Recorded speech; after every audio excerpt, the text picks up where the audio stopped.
N'oubliez pas, mon ami, désormais votre devise sera le savoir-faire et le faire savoir. Questo è un Parlamento libero dove ciascuno ha diritto di esprimere la propria opinione e ognuno è tenuto a rispettarle. Se non lo condivide, a sua volta ha la libertà di manifestare il proprio pensiero. Dr. Li Mengyan accuses Beijing of knowing about COVID-19 before it became a pandemic and suppressing vital information about the virus. We now welcome Dr. Yan. Hi, nice to meet you. Thank you for having me. Bonjour, professeur Raoult. Bonjour. Merci de me recevoir. Nous sommes le 19 août 2020. L'épidémie de Covid a démarré il y a 8 mois à peu près dans notre pays. Le masque sera obligatoire dans les entreprises, dans certaines rues aussi. Et il y a chez certains un sentiment d'inquiétude, de défiance même, vis-à-vis à la fois du corps médical et du gouvernement. Alors vous êtes un chercheur, un microbiologiste. On va prendre le temps de chercher des explications parce que je crois que vous voulez dédramatiser la situation. Aujourd'hui, est-ce que l'épidémie repart? Il y a un certain nombre de chiffres, d'indicateurs, celui de la DGS, Direction Générale de la Santé, plus 2000 nouveaux cas en 24 heures. Est-ce qu'on assiste, selon vous, professeur Raoult, à une reprise de l'épidémie ou pas? Pour l'instant, ça n'a pas cette forme-là. Si vous voulez, encore une fois, et pour la énième fois, parce que je répète ça à chaque fois que je m'exprime, l'avenir d'une maladie nouvelle est imprévisible. But what I try to do is just to deliver more message, reveal more truth about the COVID-19 things to the world until the last moment. They already know that this is human-to-human transmission, new type of the virus happened in Wuhan, and it's not come from the Wuhan Guangnan Seafood Market. It's not from the nature origins, not come from bat, not come from pangolin, not come from different type of animals. And also, this virus actually is the lab modified one based on the PLA discovered and owned Zhoushan bat coronavirus. And there are a lot of evidence even left in the viral genome. It's like the human's fingerprint. If you check it, you will see the problem. But the China government tried their best to collaborate with WHO, with many experts, top experts, including my universities in Hong Kong's top coronavirus expert, to hide this truth and to drive people's attention to fabricated Shizhenli's RATG13 bat virus and later the pangolin virus. I just want to make sure I heard you right. Did you say unequivocally that it didn't get caused, that this did not stem from a bat, but it definitely came from a lab? Okay, yes. This is lab-modified virus based on the Chinese Military Institute discovered some bat coronavirus. They called it ZC45 and ZXC21. This sequence are exposed in 2017 to 2018. You can check the sequence from NIH Gene Bank database. Donc, il faut se mettre ça en tête, c'est-à-dire il y a toujours des gens qui ont essayé de prédire l'avenir, vous savez, et en particulier les politiciens. Aussi longtemps qu'on remonte, vous savez, les consuls romains avaient un hospice et un aruspice à côté d'eux. Il y en a un qui regardait le vol des oiseaux, l'autre les entrailles des oiseaux, pour leur dire si c'était ce jour qu'il fallait se battre ou pas. Donc c'est toujours pareil, c'est-à-dire qu'il y a une part imprévue, et donc qui s'appelle la chance, où on cherche les signes pour savoir ce qui va se passer, mais tout ça est juste scientifiquement imprévisible. Donc si vous voulez, plus vous testez, plus vous trouvez de cas, mais dans les cas qu'on trouve, on est en train de regarder, les cas, ce qu'on trouve maintenant, et ce que l'on trouvait en février ou en mars, ça n'est plus la même maladie. D'accord ? C'est-à-dire, ce que l'on trouve maintenant, c'est des formes très bénignes. Là, je viens de discuter avec une de nos collaboratrices qui travaille sur les données de coagulation, qui trouve qu'il n'y a plus du tout de troubles de coagulation chez les gens qui rentrent maintenant. La proportion des gens qui est hospitalisée est beaucoup plus faible. On n'a eu aucun mort sur 1000 personnes. Il y a eu un mort, mais qui est vraiment... Enfin, le Covid a joué un rôle extrêmement mineur dans sa fin de vie. Et est-ce que c'est parce que le profil de ces personnes, de ces malades, a changé? Est-ce qu'ils sont plus jeunes aujourd'hui? Parce que c'est un peu la réalité. C'est ce qu'on pensait, mais c'est ce que j'ai montré hier sur ma vidéo. En réalité, c'est un peu ça. Il y a un peu plus de jeunes, si vous voulez, mais c'est pas spectaculaire. C'est pas tant que ça. La maladie a changé, mais là aussi, c'est un très grand mystère des épidémies et des maladies infectieuses, si vous voulez, c'est que les maladies infectieuses, les épidémies, quand elles commencent, elles ont un rythme de transmission qui s'accélère, il y a de plus en plus de transmissibilité, elles deviennent de plus en plus graves, et puis ceci diminue sans qu'on ait jamais compris pourquoi.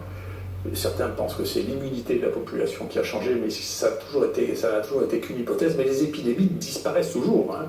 Donc les épidémies de peste du Moyen-Âge, ça s'arrêtait aussi. Vous voyez, donc il y a les épidémies de variole, c'est très bien décrit, hein, les épidémies de variole au cours du XVIIe, XVIIIe siècle. Il y avait des épidémies de variole, puis ça s'arrêtait. Et les épidémies de rougeole, puis ça s'arrêtait. Donc comment ça s'arrête et pourquoi ça s'arrête? Encore une fois, il faut toujours spéculer que c'était le taux de protection, d'immunité de la population, mais ça n'a jamais été démontré, c'est pas clair. Donc là, vous n'êtes pas inquiet de cette reprise potentielle de l'épidémie? Non, écoutez, dans ce qu'on a actuellement, si on prend toutes choses égales par ailleurs, là, ces données que j'ai données, nous, on a des données pour tous les coronavirus, donc les 4, on a des données pour 3 paramyxovirus, 2 virus de la grippe, le virus respiratoire syncytial, les adénovirus.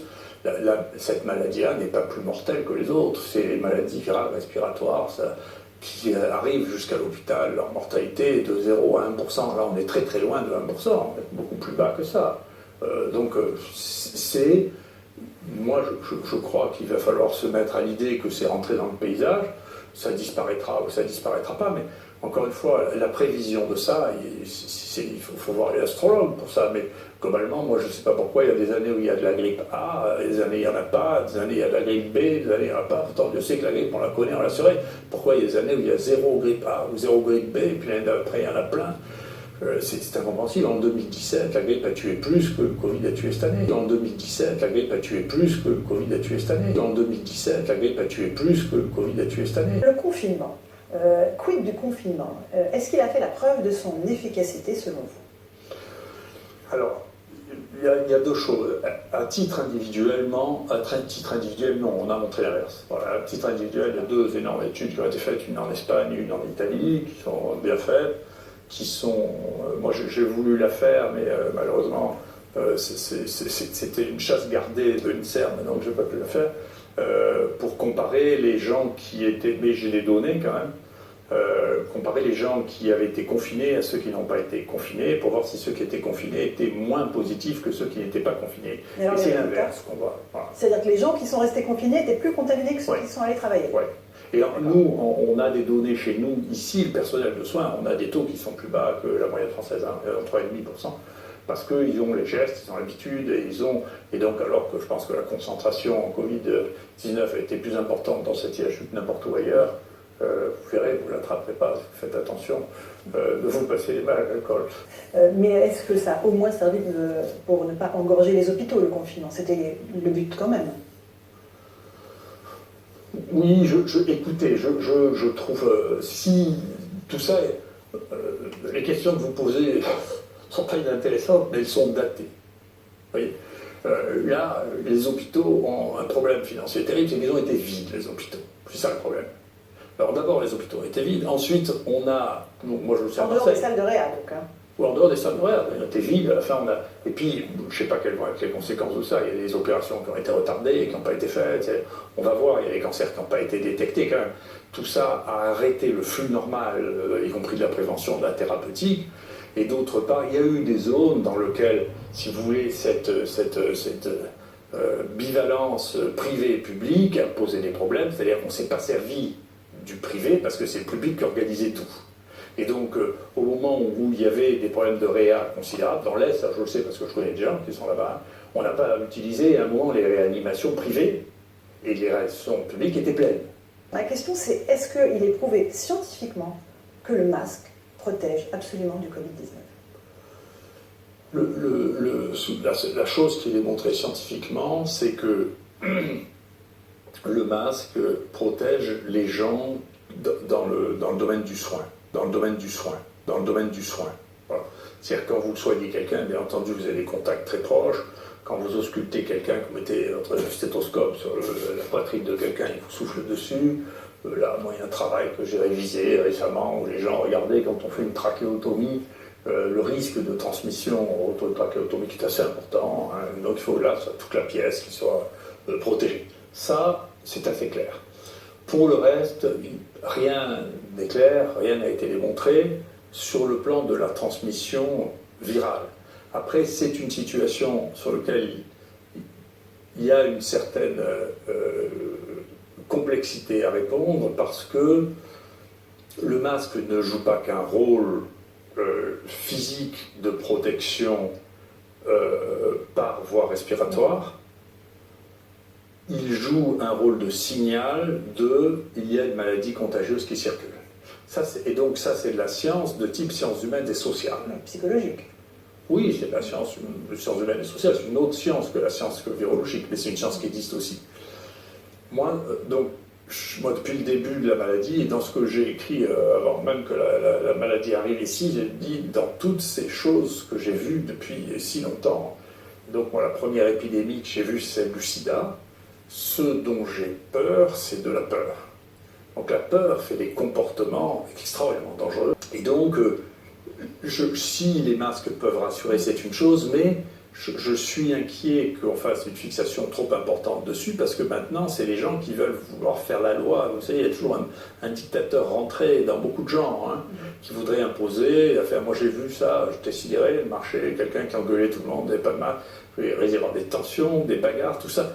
Donc, moi j'aurais préféré qu'on reste à un niveau de recommandation plus que d'obligation, parce que j'ai peur que ça devienne encore quelque chose de clivant, de conflictuel et de dangereux.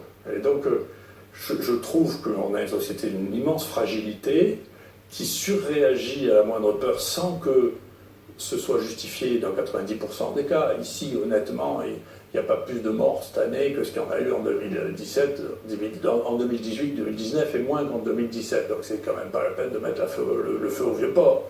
Et donc il faut se calmer, il faut faire des recommandations de bon sens, je crois, hein, mais je redoute dans une société qui est aussi fragile et aussi nerveuse, si vous voulez, toutes les mesures qui augmentent cette tension qui n'est pas justifiée par les nombres.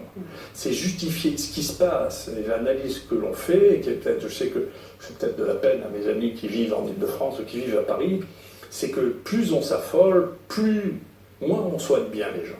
C'est ça ce qui s'est passé, c'est la désorganisation liée à l'affolement. Et que donc, on n'organise pas de lutte en ayant peur. Ça ne se fait pas. Il faut enlever ceux qui ont peur, il faut mettre les gens qui ont du courage dehors. C'est comme ça qu'on gagne. C'est pas avec les gens qui ont peur. Il faut se calmer. Hein. Donc il faut revenir, c'est pas pire que la grippe, il ne faut pas s'affoler, si on n'a pas de signe, il ne va rien vous arriver.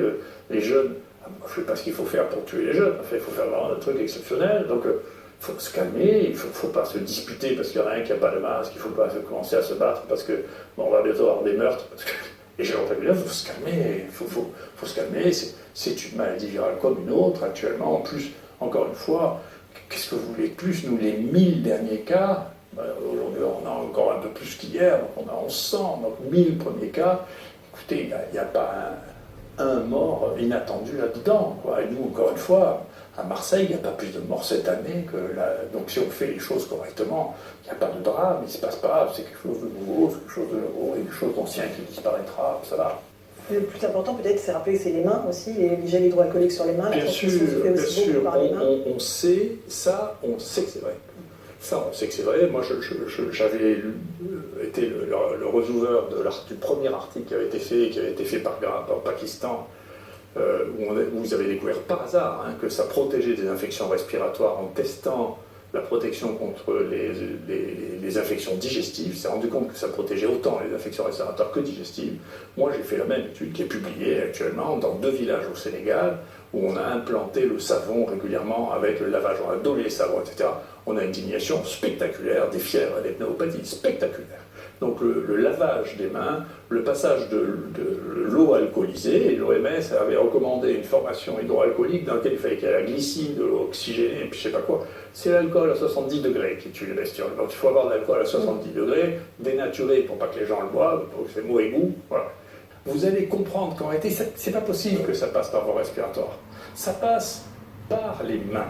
C'est par les mains ou éventuellement par les vêtements, si les gens s'essuient sur la manche, qui n'est encore pas très coquet, mais c'est par les mains que ça passe. Si on observe, si on accepte de sortir d'une fausse science qui a 50 ans, leur montrer des grosses images de gens qui font « il éternue », c'est pas vrai. C'est pas comme ça que ça se passe par les mains. Et il suffit d'une demi-heure d'observation à chacun d'entre nous pour voir qu'il n'est pas possible que ça passe par autre chose que par les mains, et ensuite sur les objets inanimés. Encore une fois, est-ce que vous avez évoqué la peur, la panique qui cause plus de morts que la maladie elle-même? Est-ce qu'on vous évoquez une dictature hygiéniste? Si vous voulez, c'est pas le contrôle des comportements fait partie de l'organisation sociale aussi primitive que ce qu'on la connaît. C'est comme ça. Donc il faut relire Lévi-Strauss. Toutes les sociétés ont une organisation sociale avec des règles. Parmi ces règles, les règles hygiéno-diététiques, c'est la Bible, font partie de qu'est-ce qu'on mange pas. Mais est-ce qu'on a franchi un cap, là, avec cette épidémie de Covid-19, justement dans cette guerre sanitaire, ces règles qu'on impose aux gens au nom de l'hygiène et du...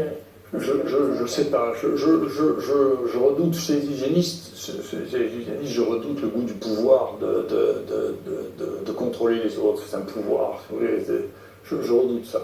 Ceux que je connais ont un fond dictatorial assez prononcé, donc je redoute ça. Voilà, je redoute ça, et on voit émerger ça, c'est pas très joli, on voit émerger ça là quand je vous dis sur les masques, on voit des gens dont on voit que la nature, c'est d'essayer d'imposer les gens. Je ne veux pas imaginer ce qu'ils faisaient pendant la guerre, vous voyez, d'aller courir de l'un à l'autre, vous n'avez pas mis le masque, il paraît qu'effectivement, c'est vous qui me disiez ça, on a arrêté un train parce que quelqu'un n'avait pas mis le TGV son Paris, masque. Ça a été arrêté parce qu'un passager n'avait pas de masque. Et donc, si vous voulez, ça réveille des choses que je n'aime pas.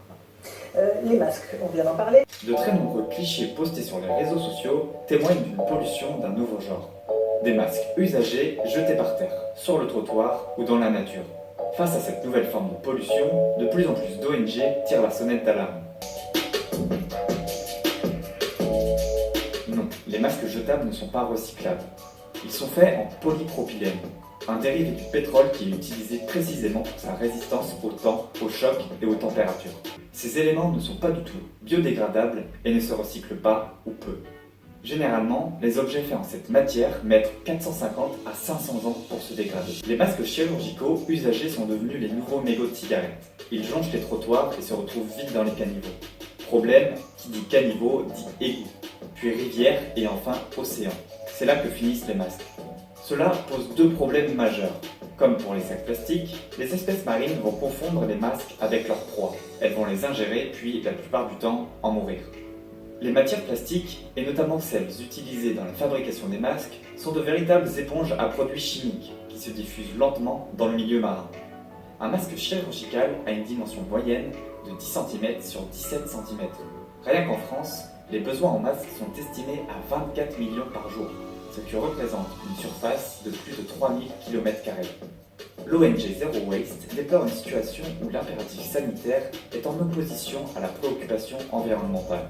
Le recours aux jetables, dans l'urgence du début de la crise sanitaire, semble se transformer en une nouvelle normalité, sans que la question des alternatives possibles soit posée. They try to tell the world that this is something you can cure them with the new vaccine, but there is no useful drug for maybe prevention and early stage treatment, which we know hydroxychloroquine now can be used to do such function. But they try their best to stop people to know this drug and even spread the rumors about the reputation of this long-term safe drug. So there are many things. I cannot finish all these stories within one interview. Dr. Yin, are you saying that the World Health Organization hopes that the world doesn't know that hydroxychloroquine could actually help people? Yeah, I think not only WHO. I mean the medical doctors or the scientists, if they want to know whether this drug will be useful for prevention and also early-stage treatment, they can go through those articles and textbooks and also check even the website of WHO. They have the 20 years history that safe drug list for even children. I mean, hydroxychloroquine is listed there. And they say the drug has 70 years history, which was shown to be useful to anti-malaria or prevent malaria and also anti-autoimmune disease, which share some similar mechanism to anti-SARS-CoV-2. And it was safe for pregnant and children if you use it under the doctor's instruction and do some routine review for retina or monitor your heart problem, which is very, very rare. If you take it, it will be more safe than you take some, even the painkiller you can get in the pharmacy. Vous savez, la FDA a écrit nous ne validerons un vaccin que s'il n'y a pas de traitement qui marche. D'accord? Donc, ce qui explique quand même en partie aussi la guerre contre l'hydroxychloroquine, parce qu'il faudra bien il y en a quelques-uns, il y a quelques malins là, qui commencent à faire l'investigation. Comment expliquer cette guerre complètement folle, complètement délirante contre l'hydroxychloroquine? Comment est-ce qu'on peut même défendre l'idée qu'un médicament qui a été pris par 2 milliards de personnes est devenu, en 2020, toxique? Comment on peut défendre simplement cette idée? Comment ça a pu être défendu dans les plus grands journaux médicaux du monde? Comment c'est possible? Est-ce que tout le monde est, vous savez, c'est l'hypothèse de Bernard Lévy, tout le monde est devenu fou avec ce truc? Est-ce que ce sont des intérêts financiers tellement monstrueux? Il tutto per assecondare gli appetiti di un capitalismo finanziario il cui motore è il conflitto di interessi, ben rappresentato dall'OMS, il cui primo finanziatore è il noto filantropo e salvatore del mondo, Bill Gates. Lo sappiamo tutti ormai. Bill Gates già nel 2018 profetizzava una pandemia, poi simulata lo scorso ottobre nell'Event 201, in accordo con gli amici di Davos. Ed ormai da decenni si prodiga nello sviluppo di piani di depopolamento e controllo dittatoriale sulla politica globale, puntando ad ottenere il primato su agricoltura, tecnologia e energia, e dice testuali parole riprese dalla sua dichiarazione: se facciamo un buon lavoro con i nuovi vaccini, la sanità e la salute riproduttiva, possiamo diminuire la popolazione mondiale del 10-15%. E continua, aperte virgolette, solo un genocidio può salvare il mondo. Grazie ai suoi vaccini è riuscito a sterilizzare milioni di donne in Africa, ha provocato un'epidemia di poliomielite che ha paralizzato 500.000 bambini in India e ancora oggi con il suo DTP causa più morti della stessa malattia, così come con i suoi OGM sterilizzanti progettati da Monsanto e donati così generosamente alle popolazioni bisognose. Il tutto mentre sta già pensando di distribuire il tattoo quantico per il riconoscimento vaccinale e i vaccini ad mRNA come strumenti di riprogrammazione del nostro sistema immunitario, oltre a fare diversi affari anche con le multinazionali che possiedono le infrastrutture 5G negli Stati Uniti. Ci sono le multinazionali tech come la Romana Engineering, amica tra l'altro del nobile Mantoan, o la Bendy Spoons della Pisano, per il controllo e la gestione dei nostri dati sanitari rispetto dell'agenda europea ID 2020 di identificazione elettronica che ricorre proprio alla vaccinazione di massa per ottenere una piattaforma di identità digitale. Il contributo italiano all'Alleanza Internazionale contro il Coronavirus sarà di 140 milioni di euro, di cui 120 a Gavi Alliance, proprio la no profit creata dalla Fondazione Gates. E sono solo la parte dei 7,4 miliardi di euro recuperati dalla Commissione Europea per trovare i vaccini contro il coronavirus, che serviranno proprio a quanto sopra descritto. Nulla ovviamente per la sieroterapia, che ovviamente ha il terribile effetto collaterale di costare pochissimo, tantomeno per non parlare della prevenzione, quella vera, che riguarda il nostro stile di vita, la nostra alimentazione et il nostro rapporto con l'ambiente. Vous évoquiez le vaccin, il y a de nombreux pays qui annoncent avoir trouvé le vaccin, la Russie, Vladimir Poutine, l'Australie aussi, qui va trouvé un candidat vaccin et qui veut le rendre obligatoire pour sa population. Est-ce que vous avez des informations au sujet de ces vaccins qui sont en cours de fabrication? Il y en a de très nombreux qui sont étudiés dans le monde entier, on voit que les milliards de dollars pleuvent dans tous les sens. Mais est-ce qu'un jour vous pensez qu'on mettra au point un vaccin contre ce Covid-19? Écoutez, je n'en sais rien, parce qu'encore une fois, je n'ai pas l'habitude de prédire quoi que ce soit, donc je ne sais pas comment c'est, je suis trop vieux. Peut-être que ce sera un signe de changement cérébral que je redoute, si vous voulez. Deux, je ne sais pas si ça aura une utilité, j'en sais rien. Pourquoi ? Or, réellement, si vous voulez, si la maladie reste qu'elle est maintenant, je ne sais pas qui c'est qui va vouloir se vacciner pour un truc qui ne tue pas, quoi. Honnêtement. Hein. Mais avec ça, vous vous rendez compte que vous alimentez tous ceux qui sont anti-vaccins ? Non, mais si vous voulez, cette question des pro-vaccins, anti-vaccins, c'est une bêtise. Enfin, c'est une bêtise, c'est pas vrai. C'est une réalité. Non, c'est pas une réalité. C'est que, si vous voulez, moi je me souviens, je me suis disputé avec votre confrère qui essayait de me donner des leçons de médecine, si vous voulez, ce qui m'irrite beaucoup, c'est que vous ne pouvez pas, si vous voulez, le monde n'est pas divisé en deux. Il n'y a que les... Excuse, je pense que c'est une dérive. Il y a que les imbéciles qui pensent que c'est divisé en deux. Il n'y a pas un monde des pro-vaccins et des mondes anti-vaccins. C'est pas vrai. Voilà. Donc, en plus de ça, moi j'ai été dans un ministère dans lequel ils étaient à fond tous contre les vaccins. Quand j'y étais, c'était juste après Kouchner et sa bêtise avec l'hépatite B. Donc, quand moi je disais, écoutez, il faut reprendre les choses calmement, parce que c'est pas possible qu'on soit les seuls en France à avoir ça. Tout le cabinet du ministre disait on ne peut plus demander son truc, il fait partie du lobby pharmaceutique, les vaccinats, rien que moi. Si vous voulez, après quand vous dites écoutez, on est en train de faire des bêtises avec le vaccin pour la poliomyélite parce que ça fait 2 ans qu'il y a plus de poliomyélite vaccinale que de poliomyélite naturelle, on dit elle est anti-vaccin. Non, je suis un scientifique. Donc la science, c'est pas une question d'idéologie, c'est autre chose. D'accord ? C'est juste de la connaissance. Donc la connaissance, c'est est-ce que à chaque fois qu'on pose la question d'un vaccin, c'est quel est le risque, quel est le bénéfice. Sans risque, il n'y a rien. Donc si vous avez 0 bénéfice, la balance risque-bénéfice est insupportable. Si vous avez des grands bénéfices, vous pouvez supporter des risques qui soient raisonnables. D'accord ? Donc tout ça, moi je me refuse de rentrer dans des idéologies pour enfants. Je ne le fais pas. Voilà. Donc, j'interdis à qui que ce soit de me dire que je suis un pro ou un anti-vaccin. Enfin, c'est des trucs d'imbéciles. Est-ce que c'est que nous n'avons plus de bon sens ? Est-ce que c'est que nous sommes incapables de regarder ce qui s'est passé dans le passé ? Est-ce que c'est, moi je pense, une de mes théories, c'est que comme on vit dans un monde qui croit au progrès continu, on ne s'est pas rendu compte que beaucoup de choses pouvaient devenir obsolètes, mais pas les molécules chimiques. Les molécules chimiques, elles sont éternelles. Donc ce que vous avez comme capital de molécules chimiques, ça existera toujours dans 1 million d'années. Et ça existait déjà il y a 1 million d'années. Et donc quand on a découvert une molécule chimique, c'est un modèle qui n'a rien à voir avec le modèle du brevet, du développement, de la propriété intellectuelle, parce que ça reste pour toujours.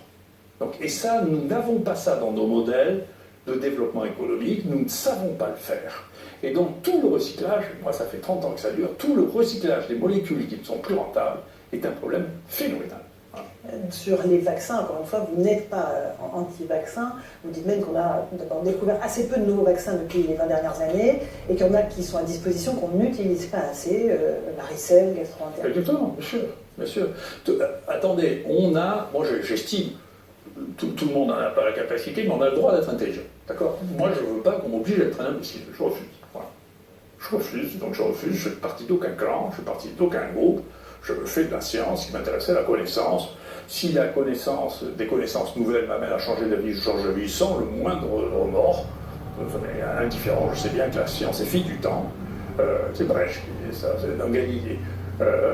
Et bien entendu, si elle change, je changerai d'opinion avec. Mais donc l'idée qu'on est pour ou contre les vaccins, c'est une idée pour enfants, c'est pas vrai. D'accord ? Regardez, moi vous voulez que je vous donne un des exemples de vaccins les plus fous. Ça c'est vraiment bien parce que c'est vraiment le 11 septembre ça. Le 11 septembre, dans l'espèce de folie d'Ibris qui a pris l'Amérique pour trouver absolument toutes les raisons pour attaquer l'Irak, et d'un coup les gens ont fait circuler l'idée qu'il était vraisemblable que Saddam Hussein avait des lots de variole. D'accord ? Et donc, ils ont dit, écoutez, il doit y avoir des lots de variole, et donc on va vacciner tout le personnel américain contre la variole. Le vaccin contre la variole, c'est un vaccin épouvantable, c'est extraordinairement toxique. Incroyablement toxique. Ça a été abandonné parce qu'il n'y avait plus de variole. D'ailleurs, on a fait un abandon beaucoup plus intelligent pour la poliomyélite, on a fait un abandon par encerclement, c'est-à-dire progressivement, on a arrêté pour se focaliser seulement sur les endroits où il en restait. Ils ont vacciné l'armée américaine et ils ont découvert quelque chose qu'on ne connaissait pas jusque-là, qui était des myocardites, des affections du cœur. Et il y a 100 soldats américains qui sont morts de la vaccination contre la variole pour une maladie qui n'existait plus. D'accord ? Donc vous ne pouvez pas, à moins d'être d'un autre monde que le mien, vous ne pouvez pas être pour la vaccination contre la variole. Il faut être fou pour être la vaccination pour la variole. Donc vous n'êtes pas pour tous les vaccins. Il faut dire, écoutez, tant à réfléchir, quels sont les risques, quels sont les bénéfices attendus. Mais il y a des gens qui attendent le vaccin de façon extrêmement urgente. L'économie est à terre.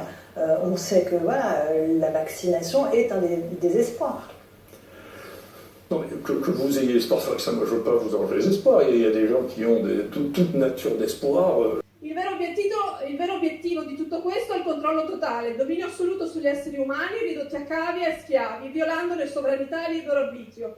Il tutto tramite i vostri inganni travestiti da compromessi politici. Allora, mentre voi stracciate il codice di Norimberga con TSA, multe, deportazioni, riconoscimento facciale e intimidazioni, avallate dallo scientismo dogmatico protetto dal nostro pluripresidente della Repubblica, che è la vera epidemia culturale di questo paese, noi fuori con i cittadini moltiplicheremo i fuochi di resistenza in modo tale che vi sia impossibile reprimerci tutti. Concludo. Chiedo a lei, Presidente, di farsi portavoce di un consiglio al nostro Presidente Conte. Caro Presidente Conte, la prossima volta che riceve una telefonata dal filantropo Bill Gates, la inoltri direttamente alla Corte Penale Internazionale per i crimini contro l'umanità. Diversamente ci dica come dovremmo definire l'amico avvocato che prende ordini da un criminale. Grazie. Tu connais bien la Bible? Oui. Il y a un passage que j'ai appris par cœur qui convient à la situation. C'est dans Ézéchiel 25, verset 10. La marche des vertueux est semée d'obstacles qui sont les entreprises égoïstes que fait sans fin surgir l'œuvre du malin. Béni soit-il l'homme de bonne volonté qui, au nom de la charité, se fait le berger des faibles qu'il guide dans la vallée d'ombre de la mort et des larmes, car il est le gardien de son frère et la providence des enfants égarés. J'abattrai alors le bras d'une terrible colère, d'une vengeance furieuse et effrayante, sur les hordes impies qui pourchassent et réduisent à néant les brebis de Dieu. Et tu connaîtras pourquoi mon nom est l'Éternel, quand sur toi s'abattra la vengeance du Tout-Puissant.